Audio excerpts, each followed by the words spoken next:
بسم اللہ الرحمن الرحیم باب فی الحرق فی بلاد العدو، دشمن کے علاقے میں آتش زنی کرنا، یعنی دشمن کے علاقے میں آگ وغیرہ لگانا، ان کے مال اسباب کو جلانا کیسا ہے۔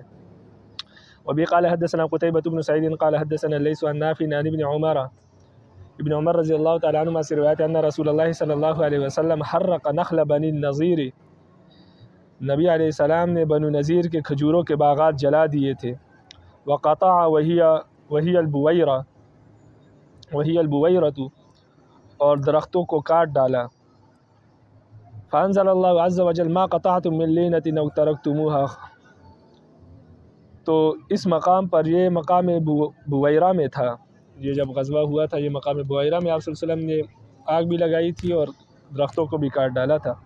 تو رب العالمین نے یہ آیت نازل فرمائی کہ ما قطعتم من لینۃ او ترکتموها، آخر تک، کہ کھجور کے جو درخت تم نے کاٹ ڈالے ہیں یا اپنے جڑوں پر انہیں قائم رہنے دیا، یہ سب اللہ کے حکم سے تھا، یعنی یہ رب العالمین کا حکم تھا، انہوں نے اپنی طرف سے، نبی علیہ السلام نے ایسا نہیں کیا تھا۔ تو اس سے معلوم ہوا کہ بعض علاقوں میں اپنی رعب اور دبدبہ بٹھانے کے لیے جہاں پر سختی، جو لوگ زیادہ سخت ہو تو ان کو اس طرح بھی قائل کیا جا سکتا ہے، اسی طرح ان کو اپنے ماتحت کیا جا سکتا ہے۔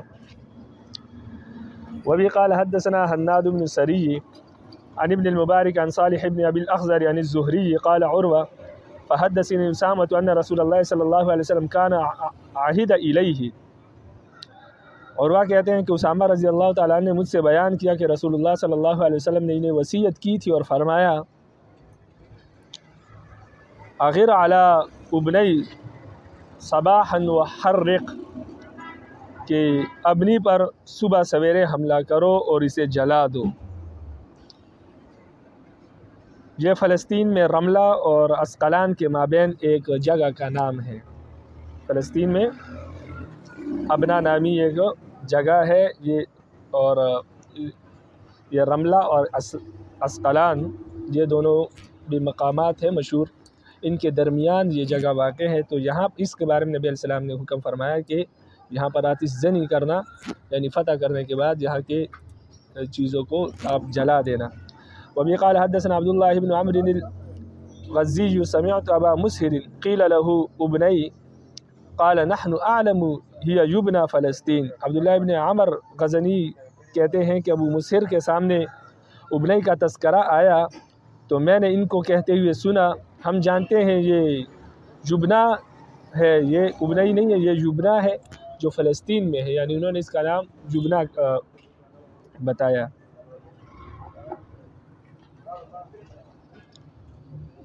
باب فی بعث العیون، جاسوس بھیجنے کا بیان، یعنی اپنے جاسوس وغیرہ کو بھیجنے کا بیان۔ وبی قال حدثنا ہارون بن عبد اللہ قال حدثنا ہاشم بن القاسم قال حدثنا سلیمان یعنی ابن المغیرہ عن ثابت عن انس رضی اللہ تعالیٰ عنہ، حضرت انس رضی اللہ تعالیٰ عنہ سے روایت ہے، فرماتے ہیں بعث یعنی نبی صلی اللہ علیہ وسلم بسبسۃ عینا ینظر ما صنعت عیر ابی سفیان، انس بن مالک رضی اللہ تعالیٰ عنہ کہتے ہیں کہ رسول اللہ صلی اللہ علیہ وسلم نے بسیسا کو جاسوس بنا کر بھیجا، ایک شخص کا نام ہے، صحابی کا نام ہے، تاکہ وہ دیکھے کہ ابو سفیان کا قافلہ کیا کر رہا ہے، یعنی وہ جب قافلہ تجارت کا سامان لے کر آئے تھے اور پھر اس کے بعد جنگ بدر ہوئی، تو اس وقت آپ صلی اللہ علیہ وسلم نے فرمایا باب فی ابن السبیل یأکل من التمر ویشرب من اللبن اذا مر به، جب مسافر کھجور کے درختوں یا دودھ والے جانوروں پر گزرے تو کھجور کھا لے اور دودھ پی لے، اگرچہ مالک کی اجازت نہ ہو، کیونکہ یہ ان مسافر کا حق ہے، اور چونکہ وہ مہمان ہے، اور پہلے بھی آپ پڑھ چکے کہ مہمان کی اگر مہمان نوازی کی جائے تو ٹھیک ہے، وگرنہ وہ زبردستی بھی اپنا حصہ لے سکتا ہے۔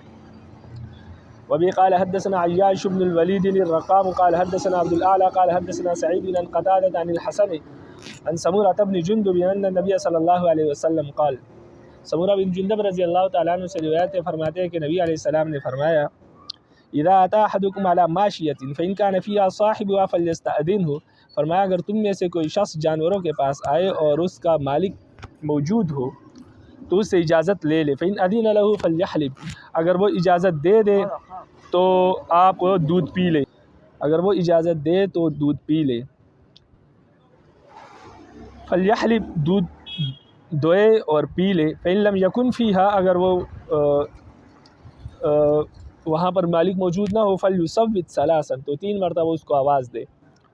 فإن اجابہ اگر مالک آ جائے اس کو جواب دے دے فلیستأذنہ تو اس سے اجازت لے لے طلب کرے. وإلا فلیحتلب ولیشرب ولا یحمل اور اگر مالک نہ آئے یا اس کو جواب نہ دے تو ایسی صورت میں یہ دودھ دوئے اور دودھ پی لے. ولا یحمل لیکن ساتھ لے کر نہ جائے. جتنی اس کو ضرورت ہے اتنا پی لے اتنا کھا لے اتنی ہی کھجوریں کھا لے اور ساتھ لے کر نہ جائے. کیونکہ ساتھ لے کر جانے کی اگر بات ہو تو پھر تو لوگ من و من کھجوریں اپنے ساتھ لے جائیں گے. وبی قال حدثنا عبید اللہ بن معاذ العنبری قال حدثنا ابی قال حدثنا شعبۃ عن بشر عن عباد بن شرحبیل قال اصابتنی سنۃ فدخلت حائطا من حیطان المدینہ. عباد بن شرحبیل رضی اللہ تعالیٰ عنہ کہتے ہیں کہ مجھے قحط نے ستایا یعنی قحط سالی کی وجہ سے مجھے پریشانی لاحق ہوئی تو میں مدینہ کے باغات میں ایک باغ میں گیا. ففرقت سبلا فاکلت تو میں نے کچھ بالیاں توڑی کھجوروں کی اور انہیں مل کر کھایا یعنی باقی بھی میرے ساتھ لوگ موجود تھے. وحملت فی ثوبی اور باقی میں نے اپنے کپڑے میں باندھ لیا یعنی باقی کھجوریں کپڑے میں باندھ لی. فجاء صاحبہ تو اس باغ کا مالک آیا فضربنی تو اس نے مجھے مارا. واخذ ثوبی اور میرا کپڑا لے لیا یعنی کپڑے میں جو کھجوریں تھیں وہ لے لی. فاتیت رسول اللہ صلی اللہ علیہ وسلم تو میں نبی علیہ السلام کی خدمت میں حاضر ہوا. فقال له ما علمت اذ کان جاہلا. آپ صلی اللہ علیہ وسلم نے مالک سے فرمایا تم نے اسے بتایا نہیں کہ جب وہ جاہل تھا یعنی اس کو اس مسئلے کا علم نہیں تھا اور نہ کھلایا ہی جب کہ وہ بھوکا تھا یعنی نہ آپ نے اس کو بتایا بھی نہیں کہ اس کو اس مسئلے کا علم نہیں تھا مسئلہ بتا دیتے اور وہ بھوکا تھا آپ نے اس کو کھلایا بھی نہیں.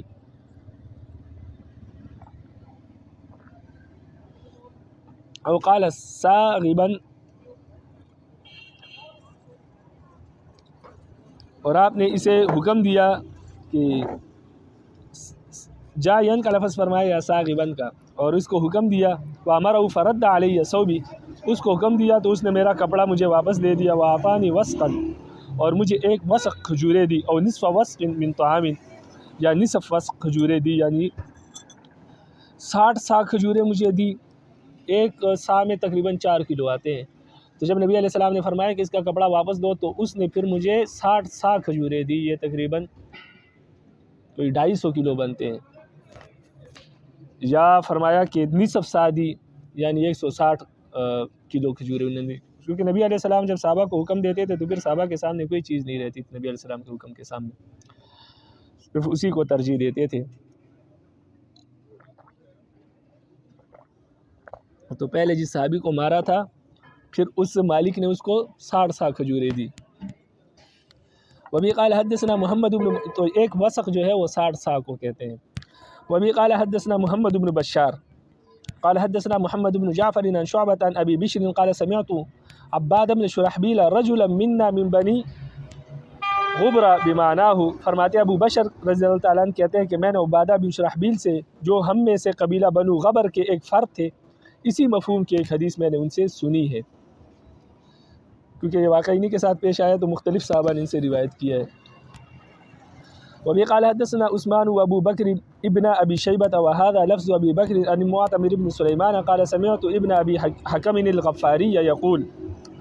ابو رافع بن عمر غفاری کے چاچا کہتے ہیں کہ یقول فرماتے حدثتنی جدتی عن عمی ابی رافع ابن عمر بن الغفاری قال كنت غلاما ارمی نخل الانصار. ابو رافع عمر غفاری کے چاچا کہتے ہیں کہ میں کم سن تھا یعنی چھوٹا بچہ تھا اور انصار کے کھجور کے درختوں پر ڈیلے مارا کرتا تھا یعنی نیچے سے پتھر مارا کرتا تھا تاکہ کھجوریں گر جائے. بچوں کی عادت ہوتی ہے.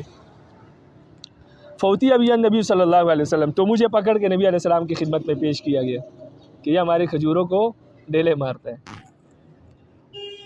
فقال نبی علیہ السلام نے فرمایا یا غلام لم ترمی النخل اے بچے اے لڑکے کھجور کے درختوں کو کیوں ڈیلے مارتے ہو. قال تو انہوں نے کہا کہ آکلو، اس لیے مارتا ہوں تاکہ میں کھجوریں کھاؤں۔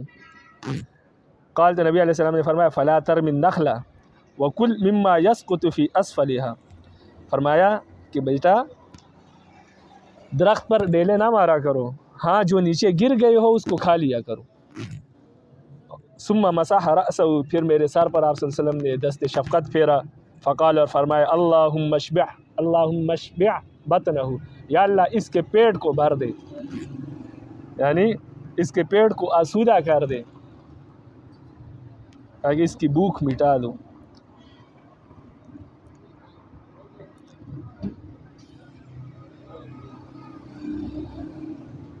باب فی من قال لا یحلب،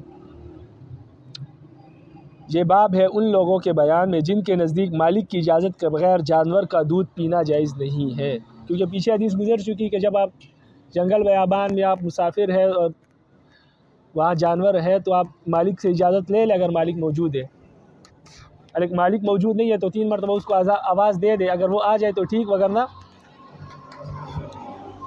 اس کی اجازت کے بغیر آپ کیا کر لیں، دودھ پی لے، لیکن ساتھ نہ لے جائے، جتنی ضرورت ہے اتنی پی لے، پھر آگے چلے۔ لیکن اب وہ حدیث ہے جس میں منع کیا گیا ہے۔ وبی قال حدثنا عبداللہ بن مسلمۃ عن مالک عن نافع عن عبداللہ بن عمر، عبداللہ بن عمر رضی اللہ تعالیٰ عنہ سے روایت ہے، ان رسول اللہ صلی اللہ علیہ وسلم قال، رسول اللہ صلی اللہ علیہ وسلم نے فرمایا لا یحلبن احد ماشیۃ احد بغیر اذنہ، فرمایا تم میں سے کوئی بھی شخص کسی دوسرے کے جانور کا بغیر اجازت کے دودھ نہ دوئے۔ ایحب احدکم ان تؤتی مشربتہ فتکسر خزانتہ، کیا تم میں سے کوئی اس بات کو پسند کرتا ہے کہ اس کے بالا خانے میں آ کر اس کا گودام توڑ کر غلہ نکال لیا جائے؟ تو یہ کوئی بھی پسند نہیں کرتا، اس طرح تم بھی کسی جانور کا دودھ اس کی اجازت کے بغیر نہ دھویا کرو۔ فینتصل طعامہ، اسی طرح ان جانوروں کے تھن ان کے مالکوں کے گودام ہے۔ فإنما تخزن لهم سروع مواشیہم، تو ان کے گودام ہے، ان کے جو جانوروں کے تھن ان کے مالکوں کے گودام ہے۔ اطعمتہم فلا یحلبن احد ماشیۃ احد الا باذنہ، تو کوئی کسی جانور کی اجازت کے مالک کی اجازت کے بغیر اس کا دودھ